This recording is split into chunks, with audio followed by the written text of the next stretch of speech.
درود، حالتون چطوره؟ خوبین؟ با اپیزود دوم من در خدمت شما امروز. امیدوارم که اپیزود اول ما رو دیده باشین و مطالبی رو که اون روز با هم صحبت کردیم و یه ریویو کرده باشین و به کارتون هم اومده باشه. اگه یادتون باشه تو جلسه اول ما اولین قدم‌های زبان انگلیسی رو با هم دیگه ریز کردیم که آقا اصلا ما یه نفر رو می‌بینیم باید چیکار بکنیم. یه گریتینگ یا همون احوالپرسی بود تو شرایط فرمال رسمی و یا این فرمال غیر رسمی با هم دیگه چطوری سلام و احوالپرسی می‌کنیم و یه سری اطلاعات با هم دیگه ریویو کردیم. حتی مثلا مدلی که اسممون رو بخوایم بگیم و معرفی بکنیم خودمون. حالا امروز در ادامه اون جلسه یه سری اطلاعات دیگر رو من میخوام خدمتتون بدم که خیلی خوب. حالا من یه نفر رو دیدم مثلا واسه دفعه اول. حالا فکر کنیم مثلا من یه جایی رفتم واسه کاری، سر کلاسی، واسه دفعه اول. خب من چه اطلاعاتی میتونم از اون طرف بگیرم؟ یه سری اطلاعات هم میگیرن دیگه، اسم، سن، نه کجا میای فلان بهمان، اینا رو ما چطوری میتونیم بپرسیم؟ حالا من دفعه قبلی یه چیزایشو گفتم، الان دوباره یه کوچولو ریویو میکنم با یه سری اطلاعات بیشتر و ادامه میدیم و یه ذره با هم دیگه جلو میریم. خب دفعه پیش اولین چیزی رو که با هم دیگه صحبت کردیم اسم بود که حالا یه بار دیگه با هم دیگه ریویو میکنیم که سوال معروف که همتون بلدین: What is your name? What is your name? خب اسمو با هم صحبت کردیم. حالا این دفعه میخوام یه چیزی بگم. خب خیلی خب ما الان اسمو داریم میگیم. خب اسم تو قسمت‌های مختلف داره دیگه. مثلا اسم کوچیک چی میشه؟ اسم کوچیکو به انگلیسی چی میگن؟ راحت. Your first name. خب مثلا میتونی بگی What's your first name? مثلا my first name is علیرضا. My first name is محمد رضا. اوکی؟ خب حالا اسم فامیل چی میشه؟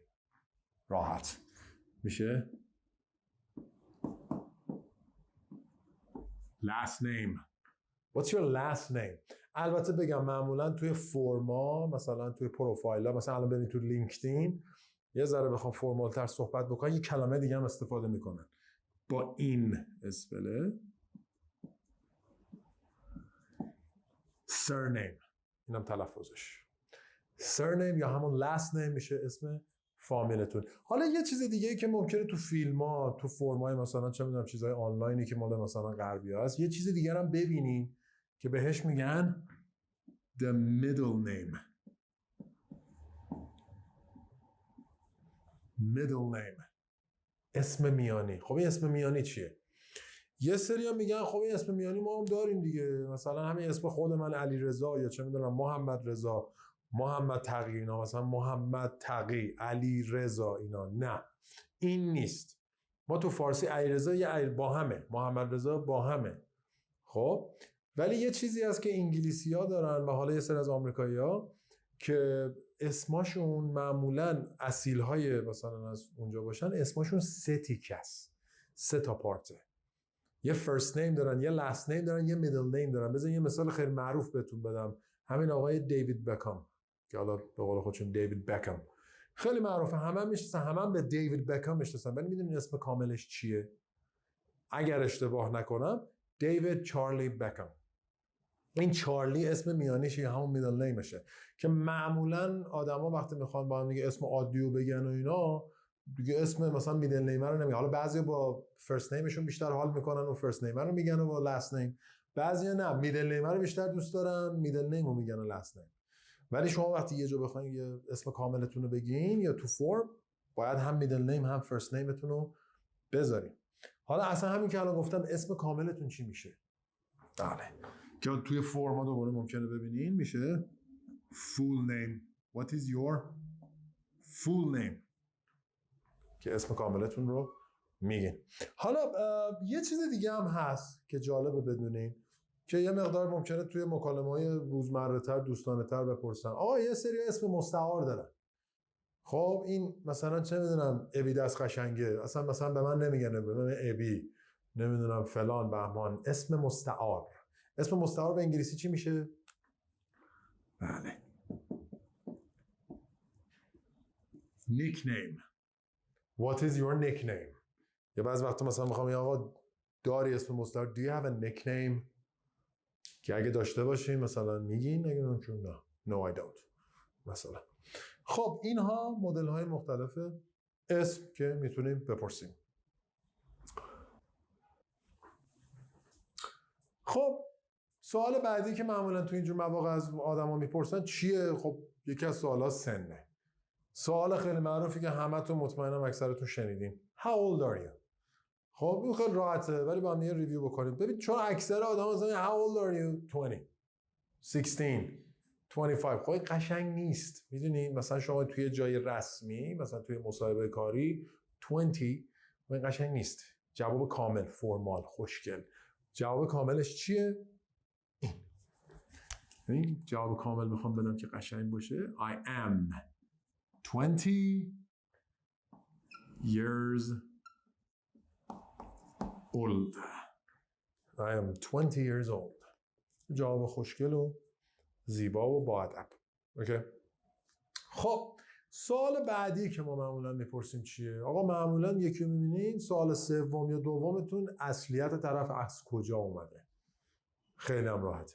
مطمئنم اکثرتون هم دوباره نشنیدین ولی میخوام یه ریویو بکنم که چند تا نکته بهش اضافه کنم. خب سوال اینه که Where are you from؟ Where are you from؟ خیلی هم راحت و معروف. ولی دوباره همین که من فقط بیام اسم شهر رو بدم قشنگ نیست. واسه جای دوستانه چرا؟ ولی جای فرمال رسمی بهتره که من جواب کامل بدم.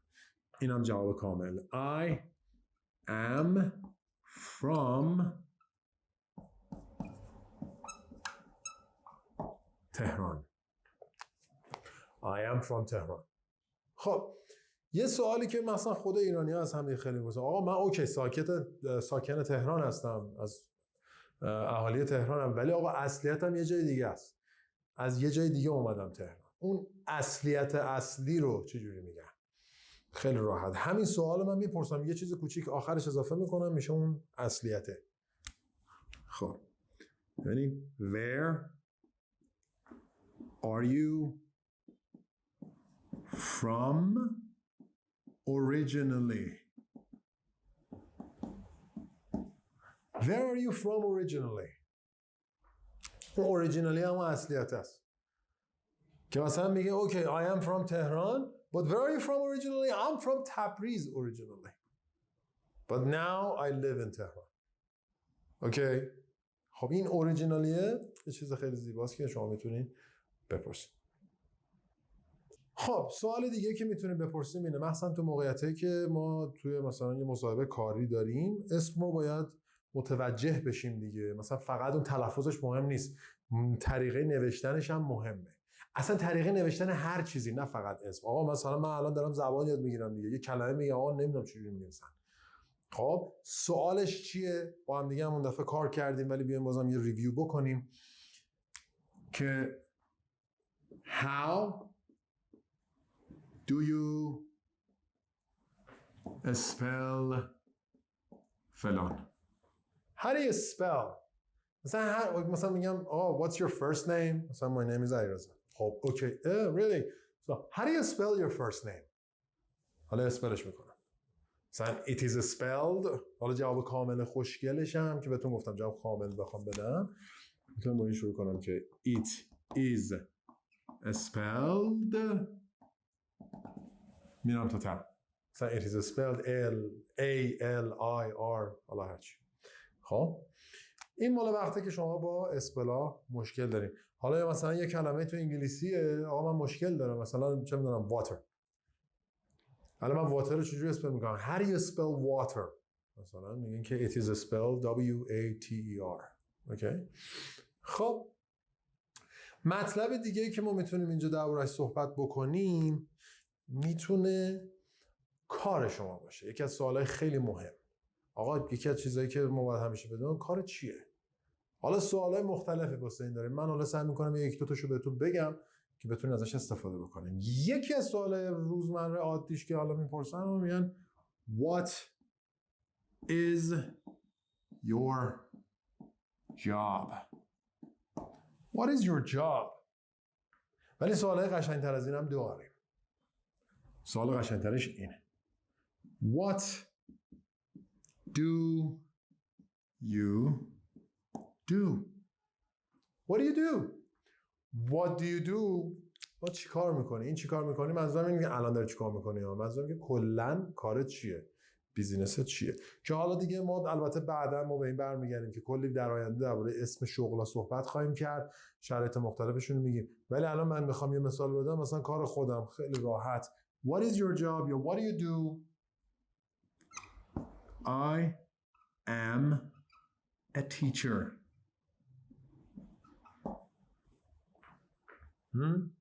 مثلا what is your job? What do you do? I'm a businessman.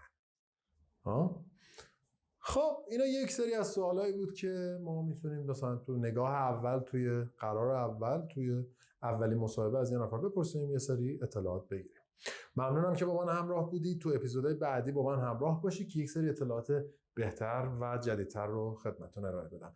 یادتون نره که حتما ما رو فالو کنین و اگر هر مشکل و سوالی هم داشتین برای ما کامنت بذارین. خدا نگهدار.